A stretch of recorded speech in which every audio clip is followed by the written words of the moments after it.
Welcome to my channel. My name is Alex and I travel full-time with my cat and my FJ Cruiser. Sometimes we take the travel trailer with us, other times all we've got is our overlanding setup.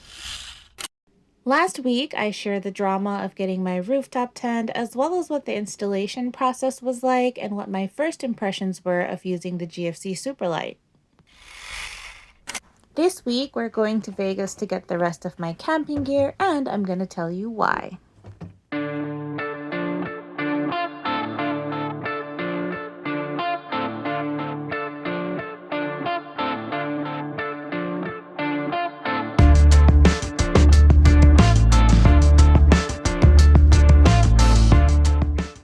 A few weeks ago, I shared with you guys how being in Mexico and seeing how a lot of Americans had built out their permanent RV lots really re-inspired me to revisit the original idea of a tiny home I had, which was a tiny home on a foundation. While browsing on Airbnb one night, I found a plot of land that was being rented monthly for an insanely low amount. When I started reading the description, I realized that the lot was actually for sale. So I reached out to the owners. I told them I am coming as an Airbnb guest, but with the possibility of buying the land. I didn't want to bring my RV back across the border for such a short trip, so I decided to go back to Vegas to get my camping gear. The drive from Mexico to Vegas is actually pretty long. I try to be off the road within 3 to 5 hours.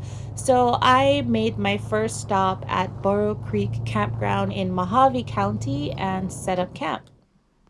If you know me, you know one of my least favorite places on earth is Mojave County, Arizona, because that's where I ran into the Confederacy my first time being in Arizona.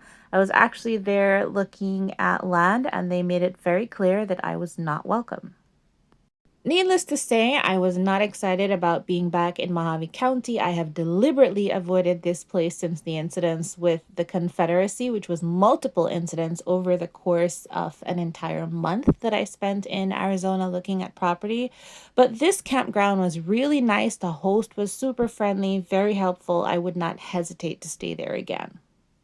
People always ask me why I have a ground tent plus the rooftop tent, and the reason is my ground tent is actually my privacy tent, and since that was in Vegas, I had to figure out how I was going to make this work. So I put my Lugabaloo in the back of the FJ, and I was really surprised that it fit, but even more surprising, I fit in there.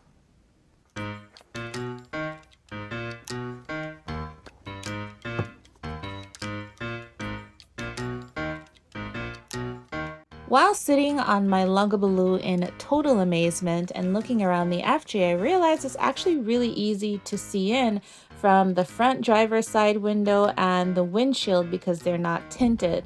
So I got a tarp and covered those areas to provide me with a little bit of privacy until I got my ground tent from Vegas.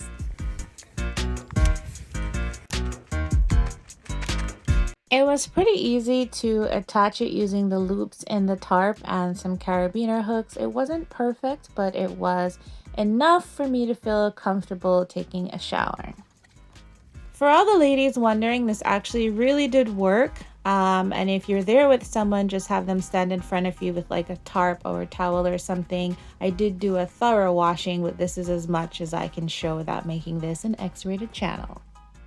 One of the things I don't like about my GFC Superlite are these straps that tend to hang down in front of the doors, and you will slam them in the doors if you're not careful. The good thing is they have little loops at the top, so if you fit the hooks through it, it gets them out of the way. This was a trip with a very specific mission, and that was to get to Vegas, get all my camping gear so I could camp comfortably in below freezing temperatures on property that I might end up buying.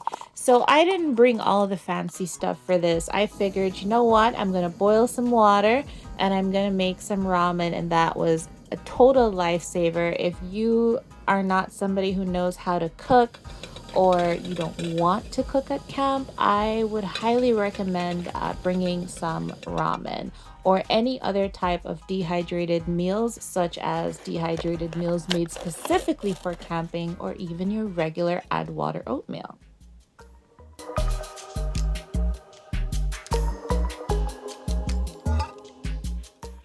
When I woke up the following morning, I was freezing. It was late 30s, early 40s. I had to go sit in the truck with the air on so my fingers could unfreeze for me to pack up the gear. I know for some people, 42 degrees is toasty winter weather, but I'm from Jamaica and that's a no-go for me.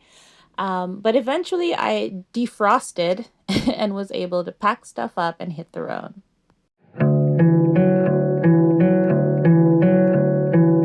Every time I go back to Nevada, it feels like going home, and that's despite the fact that everyone who actually lives in Nevada is about to correct me for the way I say the state's name, and that's okay, mind your business. It is home for me on my own terms. Nevada is the state that I chose to domicile in, but even more of a feeling of home is going back to Lake Mead, because that was the first place I lived inside the RV with my cat, with Samson, my FJ Cruiser, so it was really, really amazing to go back.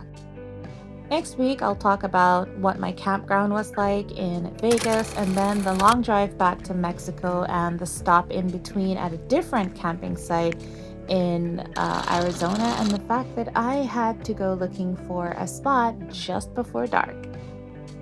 Don't forget to like, share, and subscribe to support my channel. And if you'd like to support me and my adventures, check out the description for those links, and I will see you next Friday. Bye!